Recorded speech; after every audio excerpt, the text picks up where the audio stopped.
copains, les amis, comment ça va-t-il bien tout le monde aujourd'hui? J'espère que vous avez la grande forme.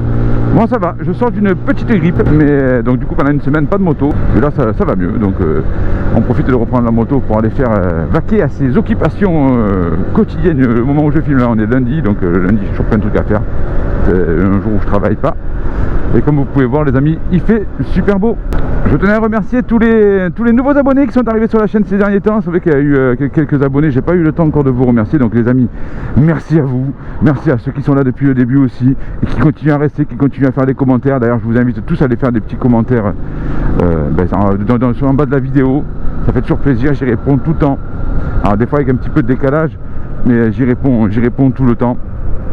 Donc merci à vous les amis de faire aussi des pouces en l'air, enfin de voilà, d'être là, de me suivre dans mes aventures quotidiennes de jeune motard.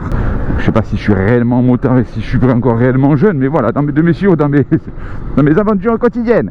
On n'oublie pas aussi d'activer la petite cloche les amis, c'est important. Vous savez que maintenant le référencement YouTube c'est le pouce en l'air, c'est la cloche, c'est les commentaires. C'est tout ça qui permet de te faire référencer, de te faire connaître avec d'autres personnes qui aiment ce type de contenu là. Pas la prétention de plaire à tout le monde, hein.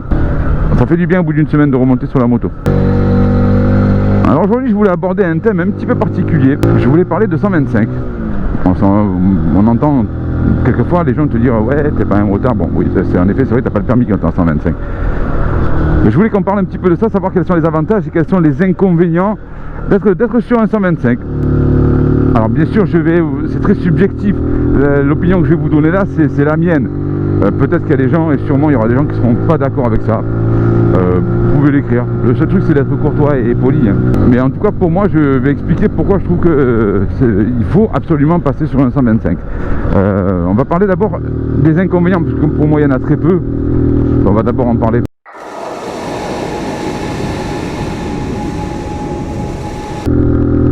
Alors le premier inconvénient bien sûr c'est la puissance. Voilà, 125 cm3, on sait qu'on dépasse on dépasse pas les 15 chevaux grand maximum. Franchement quand il n'y a pas beaucoup de motos qui arrivent. Et ce qui fait que oui en termes de puissance on est sur quelque chose d'assez poussif. Pas se leurrer. Même la meilleure des 125, pour moi je pense que c'est la mienne, mais après chacun va trouver que c'est la sienne. On sera toujours très très limité en termes de puissance, et ça c'est normal. Ce qui veut dire que même si on est habilité à prendre, même si on est autorisé à prendre l'autoroute par exemple, chose que moi je fais, pas forcément très conseillé sur un 125 de le faire, ça peut être assez dangereux, surtout si tu as des autoroutes qui montent beaucoup. Et alors si tu es à deux, on n'en parle même pas, c'est assez compliqué. Le deuxième inconvénient pour moi c'est surtout les gabarits des motos. Il y a souvent de petites motos, alors c'est très bien, c'est un avantage pour ceux qui sont de petite taille, ou la jante féminine par exemple, c'est très bien parce que ça peut, pour l'initiation c'est super, ou c'est un jeune homme de 16 ans et que tu n'es pas encore arrivé à ta taille adulte, ça c'est génial. Après pour un monsieur comme moi c'est un petit peu plus embêtant, mais on arrive à trouver des modèles qui sont tout à fait valorisants. Après le dernier inconvénient pour moi, ou l'un des derniers inconvénients pour moi, si vous en voyez d'ailleurs d'autres, dites-moi-le, hein, parce que voilà la puissance, le gabarit, si vous voyez autre chose, dites-moi-le. Pour moi le dernier autre inconvénient c'est que forcément si tu es en moto et que tu roules beaucoup comme moi sur ton 125, tu as l'occasion de rencontrer des motards. Et là, tu as trois types de motards. Tu as le motard qui te voit arriver et qui s'en fout que tu sois sur un 125 ou pas, et qui est super sympa avec toi. Quand tu lui dis que c'est un 125, il est même étonné, il fait ah ouais putain super, mais t'es trop bien et tout. Enfin voilà. Il comprend que tu veux d'abord passer par ça. Tu as le motard qui même pas va venir, il t'a regardé comme ça, il t'a dit ah putain je la connais, cette moto c'est un 125, on lui parle pas à celui-là. Bah bon voilà. Il y en a très peu, hein, je vous rassure. Et tu as le motard qui est un petit peu le mix des deux. Alors là réellement je t'ai dit 3 mais on peut dire 4. Parce que tu as le motard qui fait ouais putain super ta moto. Toi tu dis ouais super c'est quoi comme cylindrée, un 3,5 non c'est un 125. Ah. Et là tu sens le malaise, tu sens le ah ouais putain merde, je parle à un mec qui a pas le permis quoi, c'est pas un motard en fait. Et souvent ça tourne, il y en a fait souvent. Et dans ces cas là il tourne les talons, j'en ai rencontré hein. Bon ça me fait rigoler moi. Et après tu as celui qui va faire semblant de s'intéresser à ta moto, mais tu vois royalement qu'il en a rien à foutre. Je vous avouerai que la plupart des motards que j'ai rencontrés c'était plutôt le premier type de motard, c'est-à-dire étonné, super ta moto c'est quoi, c'est un 125, ah ouais putain génial, voilà, on va dire c'est 95% des motards que j'ai rencontrés qui te parlent de ta moto, et qu'ils voient que tu aimes ça, et à partir du moment où tu as la bonne mentalité, ben, ça leur plaît bien, quoi. Donc voilà, ça fait partie des points négatifs qu'on peut avoir sur quand on est en 125. Maintenant, c'est le but de la vidéo, on va parler des gros avantages.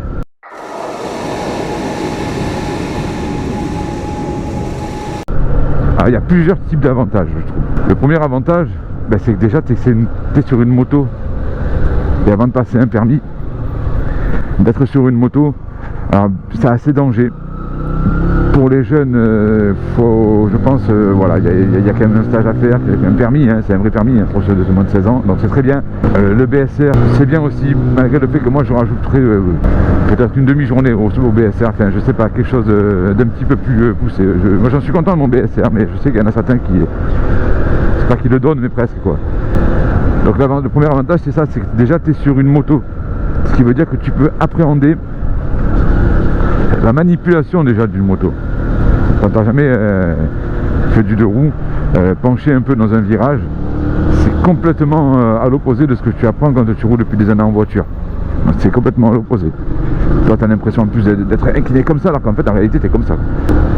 Ça apprend aussi des réflexes, enfin certains réflexes. Alors on peut prendre aussi de mauvaises habitudes, ça c'est le côté un petit peu négatif. Mais en règle générale, tu prends aussi de bonnes habitudes, comme par exemple l'augmentation de la vigilance.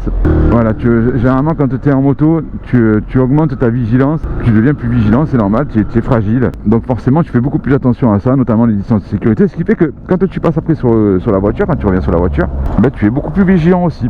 En tout cas pour ma part, moi c'est comme ça que je l'ai vécu. Et c'est vrai que je dis pas que je suis un bon conducteur, je roule très prudemment. Je suis pas quelqu'un qui roule vite, je ne m'amuse pas à faire des excès de vitesse, je fais très attention.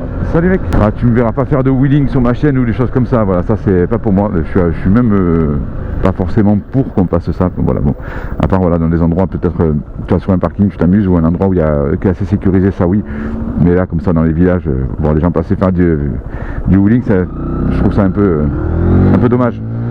L'avantage aussi pour les jeunes conducteurs, c'est que ben, c'est un vrai permis. C'est-à-dire quand tu passes ton permis 125, pour quelqu'un qui a 16 ans, c'est un vrai permis. Tu as un code à passer, tu as tout ça. Donc je trouve ça vachement important peut-être de commencer par ça. Alors par celui qui ne veut pas entendre parler de moto, on est d'accord. Mais je pense que si vous m'écoutez, c'est que vous aimez bien la moto.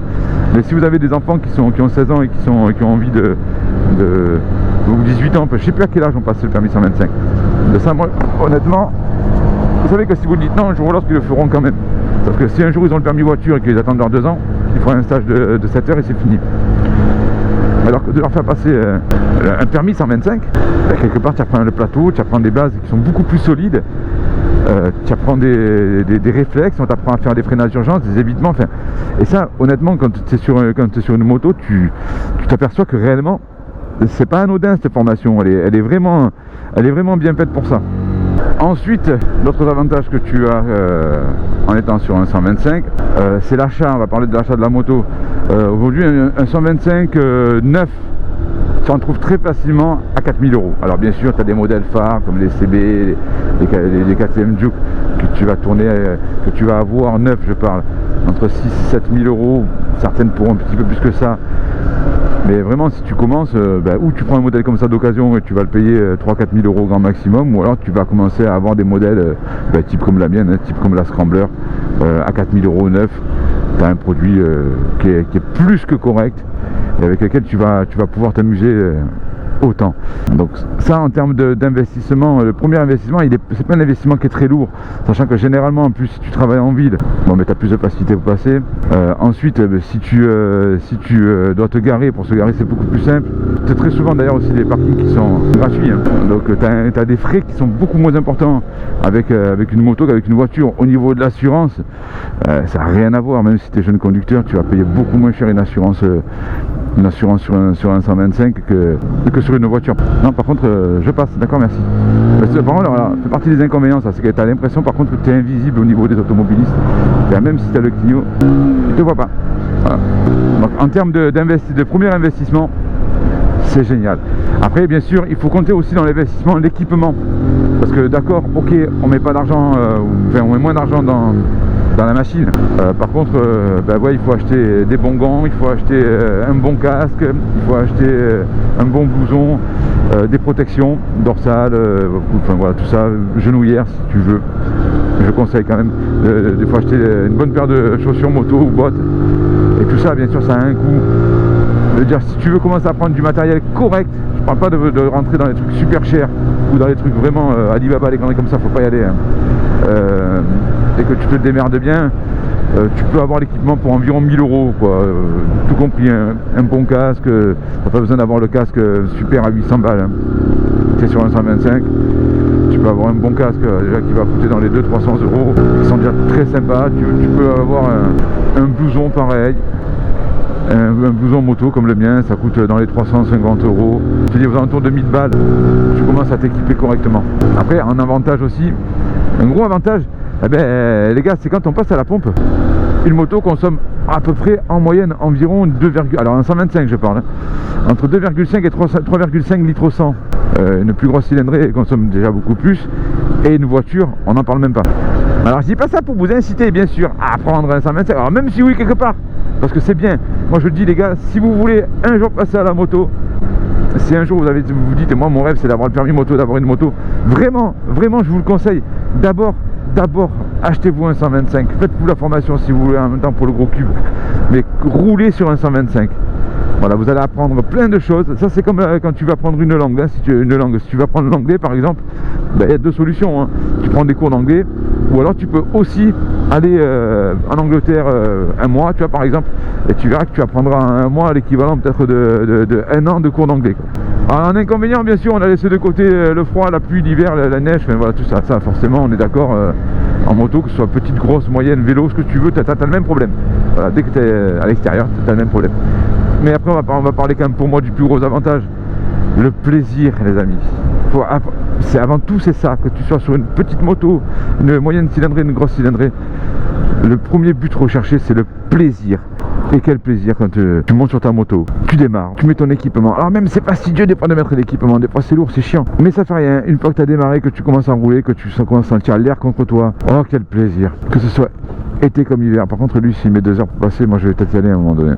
Le plaisir, le fun, le fait de te dire ben voilà je prends des jolies routes. Alors il y a chacun son plaisir. Après en moto, il y en a ça va être d'enchaîner les virages, il y en a ça va être de prendre des routes de campagne, il y en a ça va être de faire alors la vitesse tu laisses tomber sur un 125, tu sais très bien que tu ne feras pas ça, mais ça il y a des circuits pour ça.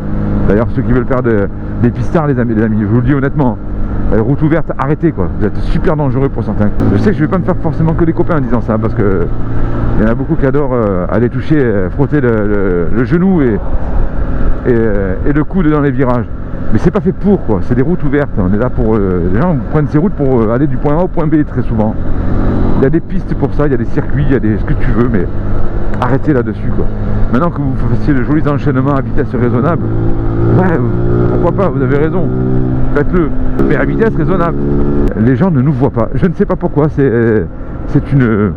Il y a une espèce de pouvoir magique, on est un petit peu les Harry Potter quand on se met la cape, voilà, la cape d'invisibilité.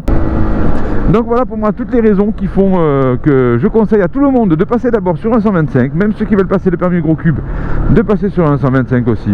Et pour ceux qui n'ont jamais osé franchir le pas, il y en a plein, moi j'en ai fait partie, se dire ouais mais non, mais à mon âge, je vais pas commencer à m'y mettre, oh, viens tiens je prends un scooter, ben non, pas ça, non écoute on peut pas machin. Si vous avez une vieille voiture les amis, franchement une vieille voiture vous la revendez 3-4 000 € et achetez-vous une moto, surtout si c'est un vieux diesel ou un truc comme ça. Là vous la revendez, vous achetez une petite moto toute neuve, un bon équipement, et là vous allez vous dire putain ok, c'est vrai que c'est un petit peu plus long, c'est vrai que l'hiver il fait froid, mais putain quel pied quoi, quel plaisir. Et puis de rencontrer cette communauté motard avec ce côté entraide, génial. Enfin bon en tout cas moi les copains, ça m'a fait plaisir de faire cette vidéo, j'avais envie de faire cette vidéo de façon posée, tranquille. Ça change un peu des formats habituels où on fait des tests, où on fait tout ça. J'espère que vous êtes restés jusqu'à la fin.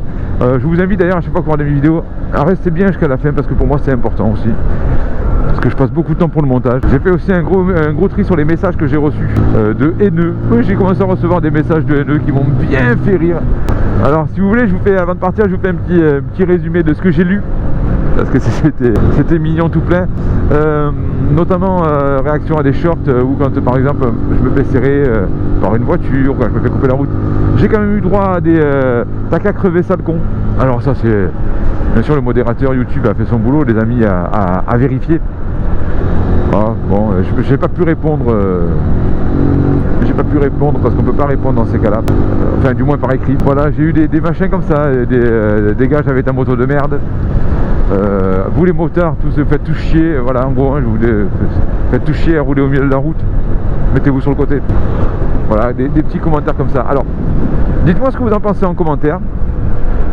Bon, ça sera pas de suite, mais j'ai bien envie de plus les effacer ces messages, de les garder dans les messages à vérifier.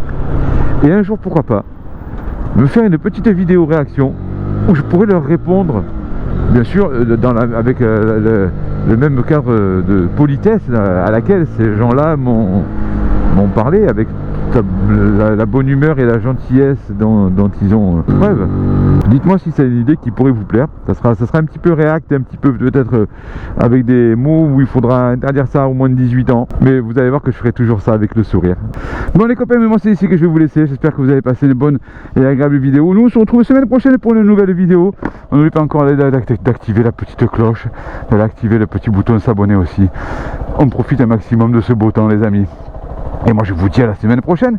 Et surtout n'oubliez pas les copains, la chose la plus importante, le fameux hasta la vista baby. Youhou, hasta la vista baby. Ciao ciao les copains.